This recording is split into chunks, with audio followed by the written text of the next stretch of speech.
بسم الله والصلاة والسلام على رسول الله. أما بعد، في برنامج مش محتاج فلسفة، موضوع أحب أتكلم عنه وهو هات ورقك أنت ومالكش دعوة.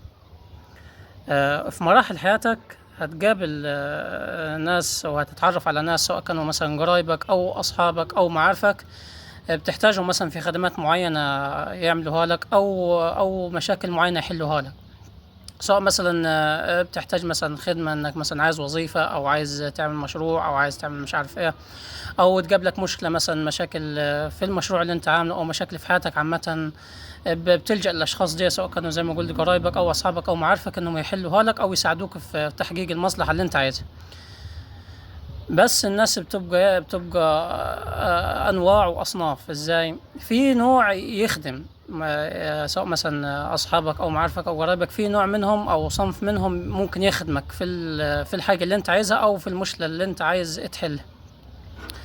وفي اللي بيخدم بمقابل مادي، بيطلبوا منك صريح، وفي اللي بيخدم بدون مقابل لوجه الله، يعني من باب مثلا اتباع الحديث اللي هو النبي صلى الله عليه وسلم يقول إن لله عبادا اختصهم بالنعم لمنافع العباد، أو صنائع المعروف تقي مصارع السوء، وماشي بالمبدأ ده إنه يخدم الناس بدون مقابل. وفي اللي بيخدم بمقابل.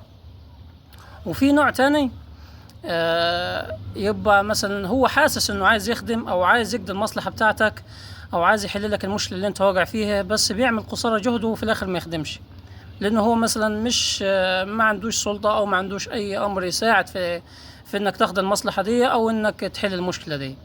وفي نوع تاني كذاب، بيعيش اللحظة عليك وبيعيش الدور زي ما اقوله مثلا، ويقول لك يا عمي هات ورقك انت وسهل ان شاء الله وانا احل لك الموضوع ده. وقابلت الناس ياما من الاصناف دي.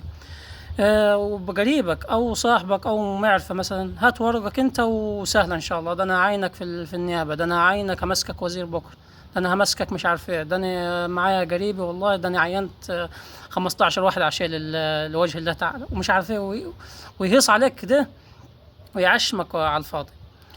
ال الامر ده في حد ذاته بيعمل كسرة نفس لصاحب المصلحة، او بيعمل مشاكل، يعني انك تعلق واحد بحبال دايبة او بامال واهية، وتقول له ده انا هحقق لك المصلحة بتاعتك، ده انا هعينك في مكان كذا، او هشغلك في المكان الفلاني، او هحل لك المشكلة اللي انت واقع فيها وما تحلش. انت كده مش بس كدبت عليه، ده انت نفقته، وتاني حاجة كسرت نفسه. انا كشخص اهو من كواحد من الناس، ورقي اقدر اقول انه جاهز مثلا. كل نسخه، كل قصدي ورقه من اوراقي عامل لها مثلا وليكن 100 نسخه او 150 نسخه، ووزعت لحد لك مثلا وليكن 100 نسخه على الكدابين وعلى المش كدابين وعلى الناس اللي هتخدم بس هي مش عايزه تخدم، ومكسوفه تقول لك ان انا عايزه فلوس، وعلى ناس قرايبك يقول لك يا عمي طب هات يا بخو الورق وانا هخلص لك المشكله، طب هات يا بخت الورق وانا هحل لك الموضوع ده، وانا هشغلك وهوظفك، وعارف ناس هتوظفك وعارف ناس مش عارف ايه. شخص برضو مهم ممكن اكون تعرفت عليه يجي يقول لي طب هات ورقك انت وما لكش دعوه ان شاء الله، ده انا هجيب لك وظيفه لوكس اللوكس. طب هات ورقك وانا هعينك مش عارف فين، طب هات ورقك وانا هشوف الامر. وبياخدوا الورق وبوزع الورق، وهم متقلوا ان انا مثلا اول ما يقول لي هات ورقك عشان احل لك المشكله، متقلوا ان انا هعمل ورق من اول جديد، مثلا هرمح ومش عارف اروح فين واروح فين واروح فين. لا، ده انا ورقي جاهز ومعبيه في اكلاسيات من اللي هي على اكلاسات البلاستيك اللي اشتروها دي. فبمسافه ما يقول لي هات ورقك بيلاقيني في نفس اليوم، او بعد ما يقول لي هات ورقك بساعه او بساعتين هيكون ورقي عنده.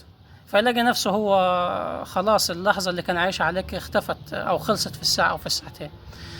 فاللي عايز يخدم يا إخواننا حد يخدمه على طول، ولو قال له هات ورقك عشان أخدمك أو عشان أعمل لك المصلحة اللي أنت عايزها أو عشان أحل لك المشكلة اللي أنت عايزها، يخدم على طول ومن غير اي حاجه، ما دام صاحب الامر او صاحب المصلحه اللي هتتقضي له هو مستاهلها، او المشكله اللي هو واقع فيها مشكله ظلم مثلا، خلاص يبقى حل هنا اياها او قضاء المصلحه دي عليه مش حرام للشخص ده. فانا احل المشكله للناس طالما انا قادر احل المشكله. لا، مش قادر احل المشكله او مش قادر اعمل مصلحه، معيش الدور على حد وما عشمش الناس على الفاضي وما كسرش نفس الناس، لانك انت زي ما قلت اول ما تاخد ورق حد وفي الاخر ما تقضيش المصلحه، اوعى تكون فاكر مثلا ان هو نسي. لا، ده هو فاكر وفاكر جو ان اعطى لك الورق، وفاكر جو انك قلت له هات لي ورقك وما قضيتش المصلحه. فيا تقضي المصلحه اذا كنت قادر، يا اما ما تحكيش اساسا وما تعرضش خدماتك على حد وانت ما تقدرش تأديها. وحتى لو كنت قادر تأديها فانت عايز فلوس مثلا وانت مكسوف لا تقول. فاتقوا الله وساعدوا لوجه الله.